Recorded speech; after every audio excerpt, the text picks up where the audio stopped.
Pregnancy को हमने detail में डिस्कस कर लिया था और प्रेगनेंसी के साथ-साथ जो अहम बात है वो प्रेगनेंसी डाइट है।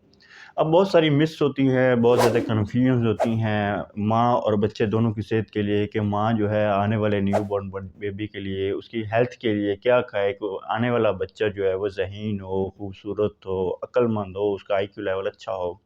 या फिर वो उसकी हड्डियाँ मज़बूत हो या फिर ड्यूरिंग प्रेगनेंसी जो है वो मॉम को वीकनेस का जो है ख़दशा ना हो, वीक ना हो, कमज़ोरी का सामना ना हो। तो उन सारी चीज़ों के लिए कि ड्यूरिंग प्रेगनेंसी आपने क्या खाना है, क्या नहीं खाना और क्या पीना है। तो आज बात होने जा रही है आपकी प्रेगनेंसी डाइट पे। वीडियो को आपने देखना है आखिर तक ताकि आपकी जो कन्फ्यूज़ हैं, आपके जो ज़हनों में सवालात हैं प्रेगनेंसी डाइट के हवाले से, वो हल हो सकें, वो क्लियर हो सकें। तो अगर आप नए हैं और चैनल को सब्सक्राइब नहीं किया, सब्सक्राइब कीजिए और बेल आइकन को प्रेस करना मत भूलें ताकि इस तरह के हर लेटेस्ट और इन्फॉर्मेटिव वीडियो आप तक पहुँचती रहे। कुछ ख़वातीन जो हैं वो इतने धड़ल्ले से खाती हैं कि ड्यूरिंग प्रेगनेंसी या पोस्ट प्रेगनेंसी में या आफ्टर बर्थ में क्या होता है कि मोटापे का सामना होता है, पेट बढ़ जाता है, बेली फैट आ जाती है, टमी बढ़ गया, या पूरे जिस्म पे जो है वो फैट आ जाती है। मैं ऐसी चीज़ें बताने वाला हूँ कि आपने अपनी फ़िटनेस को भी मेंटेन करना है, ऐसी चीज़ें खानी हैं जिससे आपको वीकनेस का खदशा, वीकनेस का सामना ना हो, लेकिन आपकी जो है वो फ़िटनेस, आपकी डाइट मेंटेन भी रहे, आपको कमज़ोरी का सामना ना हो, आपके जिस्म की जितनी भी ग़िज़ाई ज़रूरियात हैं वो पूरी रहें। नाश्ते में क्या लेना है? आपने सुबह का नाश्ता जो है गर्म पानी से इसका आगाज़ करना है, 1 कप 1 गिलास गर्म पानी का लेना है। इसमें क्या होगा कि ये एक तो ये कि आपकी जो फ़ालतू चर्बी, एक्सेस चर्बी है वो भी कंज़्यूम होगी, बर्न होगा, आपका ब्लड फ़्लो भी अच्छा रहेगा। उसके साथ-साथ आपने कोशिश करनी है कि 5-7 बादाम रात को भिगो दें, सुबह गर्म पानी पीने के बाद आप वो बादाम भी खा सकती हैं। लेते हैं मैदे से बने नान ले लिया या ब्रेड ले ली, वो बनी बनाई बेकरी से, बेकरी प्रोडक्ट्स से, बिस्किट ले लिए। तो इन चीज़ों से आपने इज्तनाब करना है, ये आपका ग्लाइसेमिक इंडेक्स बढ़ा देते हैं जिससे आपका ग्लूकोज़ लेवल, आपका शुगर लेवल भी स्पाइक कर सकता है। आपने क्या करना है, होल ग्रेन यानी कि पूरे आटे की, गंदम का आटा है, बाजरे का आटा है या जिसका भी आटा है वो पूरा लेना है, छना हुआ आटा नहीं होना चाहिए। मतलब कि उसमें आपके जो अब मैदे में देखते हैं कि आपके जो दूसरे फाइबर वाले अज्जा होते हैं वो साइड पे होते हैं, आपको सिर्फ वो फ्लोर सिर्फ नाम का ही होता है। तो आपने होल ग्रेन यानी कि पूरे दानों पर, पूरे गल्ले पर मुश्तमिल जो है आपने रोटी लेनी है। एक रोटी खाएंगे, मैदे से मैंने फिर कह रहा हूँ इज्तनाब करना है, आपने नान से इज्तनाब करना है, बेकरी के बिस्किट से इज्तनाब करना है, डबल रोटी से इज्तनाब करना है। अच्छा, आपने एक रोटी ले ली, किसके साथ? शोरबे के साथ आपने ले लिया, आपने आमलेट ले लिया, आपने अंडा खा लिया, तो ये आपका हो गया जी नाश्ता। उसके बाद आपने क्या करना है कि ये कर सकते हैं, अगर ये नहीं कर सकते, आपका मन नहीं चाह रहा रोटी खाने का, तो आप ओट मील, आप दलिया भी ले सकते हैं। अब मिक्स दलिया जिसमें आप ड्राई फ्रूट शामिल कर सकते हैं अगर आप अफ़ोर्ड कर सकते हैं, अगर नहीं अफ़ोर्ड कर सकते तो मैं आपको आखिर में एक ऐसी चीज़ भी बताऊँगा कि जो आपकी अफ़ोर्डेबल होगी, आपको चीप, आपको सस्ती मिल सकती है, आप बआसानी बना सकते हैं और उससे क्या होगा कि आप अपनी तमाम ग़िज़ाई ज़रूरियात भी पूरी कर सकते हैं। आपको मैं ऐसी-ऐसी टिप्स बताता हूँ हमेशा कि जो आपकी अफ़ोर्ड में हो, जो मैं आपको आखिर में बताऊँगा। अच्छा, अब आप ओट मील ले लेते हैं, उसमें आप कुछ ड्राई फ्रूट डाल लेते हैं, तो ये भी आपकी तमाम ग़िज़ाई ज़रूरियात को पूरा कर देते हैं, बजाय ये कि अगर आप रोटी नहीं भी खाते तो आपकी ज़रूरत जो है मिनरल्स, विटामिन्स डेफ़िशिएंसी वो ओवरकम हो सकती है। फ्रेश फ्रूट लेने हैं, आपने वेजिटेबल सैलेड लेना है, 1 गिलास दूध का ले लेना है। दूध लेने की शर्त ये है प्रेगनेंसी के दौरान अगर आप इसको डाइजेस्ट कर सकते हैं। अगर आप फर्स्ट ट्राइमेस्टर में हैं, अगर आपका जो स्टमक इसको डाइजेस्ट नहीं कर पाता, उसके नतीजे में आपको ब्लोटिंग, कॉन्स्टिपेशन या आपको जो है नोज़िया, वॉमिटिंग, मॉर्निंग सिकनेस का सामना होता है, तो फिर आप दूध लेने से इज्तनाब करेंगे। लेकिन अगर आप डाइजेस्टिबल है, अगर आप डाइजेस्ट कर सकता है आपका स्टमक, तो फिर भी आपने क्या करना है कि बालाई उतरे बगैर लेना है और उबला हुआ, अच्छे से उबला हुआ लेना है। शेक ले सकते हैं आप, शेक में आपके पास स्पिनच है, आप इसका पालक का शेक, बादाम का शेक ले सकते हैं, उसके साथ आप बनाना शेक ले सकते हैं। लेकिन बनाना शेक जो है ये एक ऐसी चीज़ है जो आपको ओबेसिटी की तरफ ले जाएगा, जो आपको मोटापे की तरफ ले जाएगा।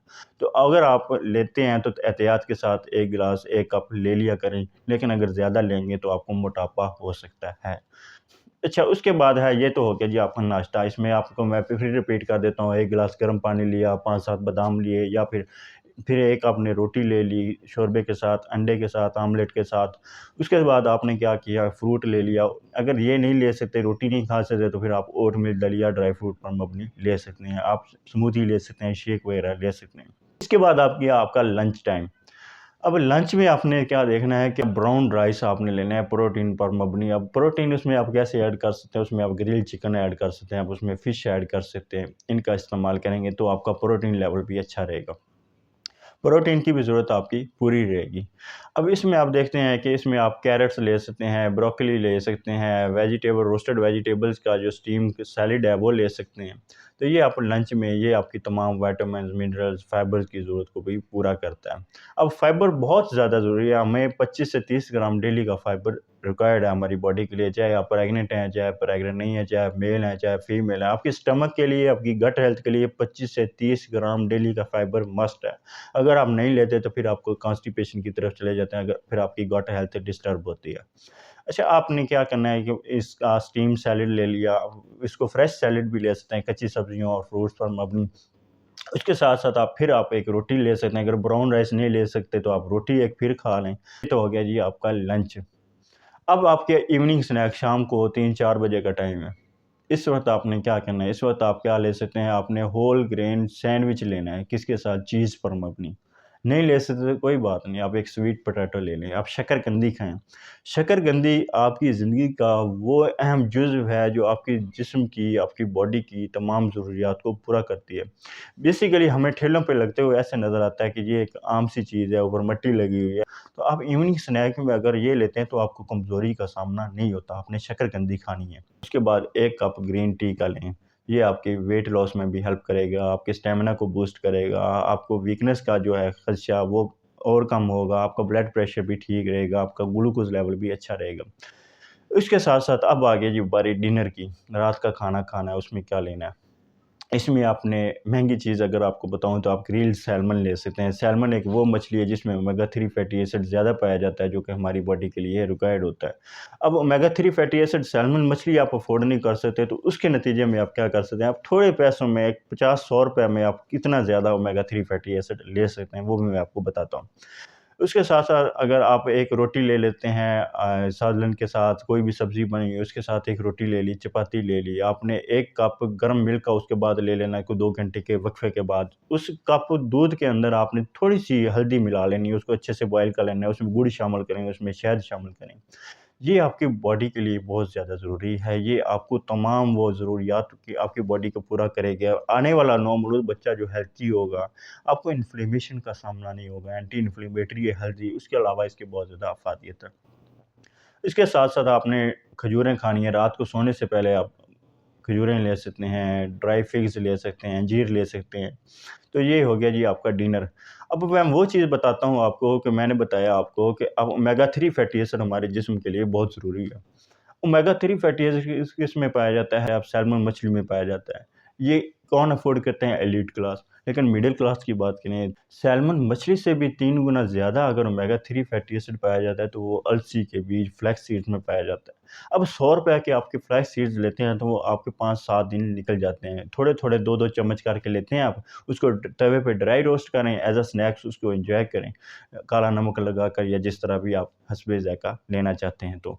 अच्छा, इसको आप एन्जॉय कर सकते हैं। अब इसमें अलसी के बीज में सैल्मन मछली से भी 3 गुना ज़्यादा ओमेगा 3 फैटी एसिड पाया जाता है। अब यहाँ तक बात आ गई कि फ्रूट्स की, वेजिटेबल्स की, तो इसमें आप क्या ले सकते हैं? आप इसमें बेरीज़ ले सकते हैं, इसमें आप माल्टे सीज़न है इसका, इसको एन्जॉय करें। इसके साथ-साथ पालक को एन्जॉय करें, ब्रोकली सब्ज़ी को एन्जॉय करें, गाजर को एन्जॉय करें, स्वीट पोटैटो का हमने बात कर ली, शकरकंदी को एन्जॉय करें। अब होल ग्रेन्स की बात कर लेते हैं, तो इसमें आप ब्राउन राइस लेंगे, आप ओट्स लेंगे, चिया सीड्स लेंगे, फ्लैक्स सीड्स लेंगे, इनको एन्जॉय करेंगे। जहाँ तक बात है प्रोटीन की, हमने ज़रूरत को कैसे पूरा करना है, प्रोटीन आप अंडों से ले सकते हैं, लीन मीट से ले सकते हैं, आप फ़िश से ले सकते हैं, लेग्यूम से ले सकते हैं, लेंटिल दालों से ले सकते हैं। और जहाँ तक बात है सुर्ख लोबिया की, तो इसको लेने से भी इज्तनाब मत करिए, ये भी आपकी सेहत के लिए बहुत ज़्यादा ज़रूरी है। ये सुर्ख लोबिया या बीन्स जो हैं, ये आपकी बॉडी के तमाम वो मिनरल्स की, विटामिन्स की डेफ़िशिएंसी को कम्पीट करते हैं। और यही वो चीज़ें हैं जिससे अगर आप ड्यूरिंग प्रेगनेंसी इनको हस्बे ज़ायक़ा एतदाल के साथ लेते हैं तो ये क्या होंगी कि आने वाला आपका नौमौलूद बच्चा हेल्थी होगा, सेहतमंद होगा और खूबसूरत होगा। अब जहाँ तक बात है डेयरी की, डेयरी में आप क्या ले सकते हैं? सबसे पहले हमको मैंने दूध का इशारा किया कि आपने दूध लेना है तब जब आपको डाइजेस्टिव हो। फर्स्ट ट्राइमेस्टर में ख़ास तौर पे ये डिस्टर्ब करता है, आपको नोज़िया, मॉर्निंग सिकनेस या वॉमिटिंग वगैरह का सामना होता है, तो उस वक़्त इसको आप नहीं लेंगे।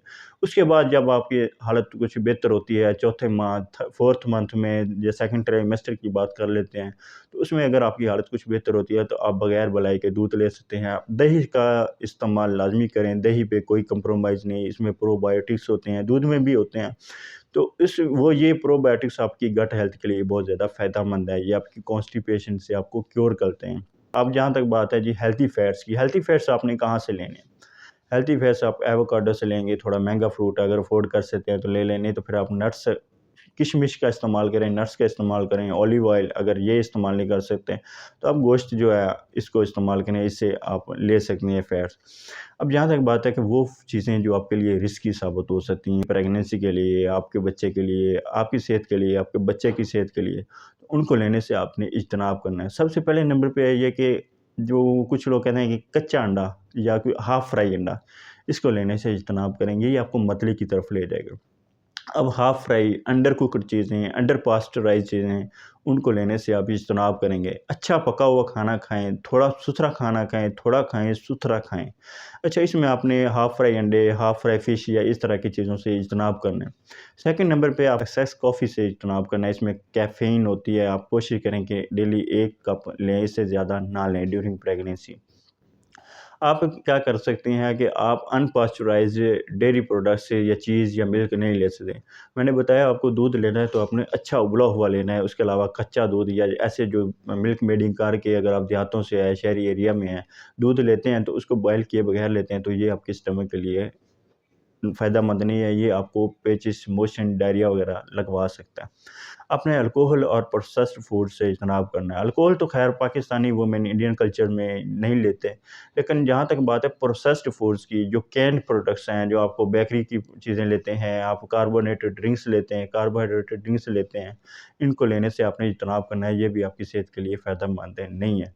तो ये वो चीज़ें हैं जिनको आप ड्यूरिंग प्रेगनेंसी लेने से इज्तनाब कर सकते हैं और ये वो सारा चार्टर है जिसको आप अडॉप्ट करके आप अपनी हेल्थी प्रेगनेंसी को अडॉप्ट कर सकते हैं, सर्वाइव कर सकते हैं। ताकि आने वाला नौमौलूद बच्चा भी सेहतमंद हो, खूबसूरत हो, अक्लमंद हो, आईक्यू लेवल उसका अच्छा हो, ज़हीन हो। अब जहाँ तक बात है कि आपकी मैंने स्टार्ट में बात की कि आपको वो चीज़ें जो आपको होल ग्रेन आप ओटमील नहीं लेना चाहते, आप जो है चपाती नहीं लेना चाहते, तो वो क्या है ऐसी चीज़ है जिसको लेने से आपका बच्चा शर्तिया तौर पे आपका बच्चा सेहतमंद पैदा होगा, हड्डियाँ मज़बूत होंगी, खूबसूरत पैदा होगा। आपने ड्यूरिंग प्रेगनेंसी जो है साबूदाना की खीर खानी है। अब साबूदाना एक ऐसी चीज़ अल्लाह ताला की नेमत है कि 2 दरख्तों से हासिल होता है कि सागू पाम और एक है सागू कसावा। उनके लिक्विड से, उनके फ्लूइड से लिया जाता है, उनकी प्रोसेसिंग की जाती है, उसको ग्रैन्युलर फॉर्म में लाया जाता है, फिर साबूदाना ये आपको तैयार होता है, मार्केट में आता है, सस्ता भी मिलता है और इतनी सस्ती चीज़ जो है आप महँगे-महँगे जो मल्टीविटामिन्स लेते हैं, महँगी-महँगी जो चीज़ें बाज़ारी अद्वियात लेते हैं, उनसे लेने से सुरक्षित हासिल हो कर सकते हैं। लेकिन अगर आप इसका सेवन करते हैं साबूदाना की खीर का, 1 कप, 1 बाउल, 1 प्याला आप इसको हस्बे ज़ायक़ा रोज़ाना इस्तेमाल करें, नाश्ते में कर लें, दोपहर के वक़्त कर लें, तो ये आपकी सेहत के लिए, आपके बच्चे की सेहत के लिए, दोनों के लिए बहुत ज़्यादा फ़ायदेमंद है। तो अगली वीडियो तक के लिए इजाज़त दीजिए, अपना ढेर सारा ख़्याल रखें। अल्लाह हाफ़िज़।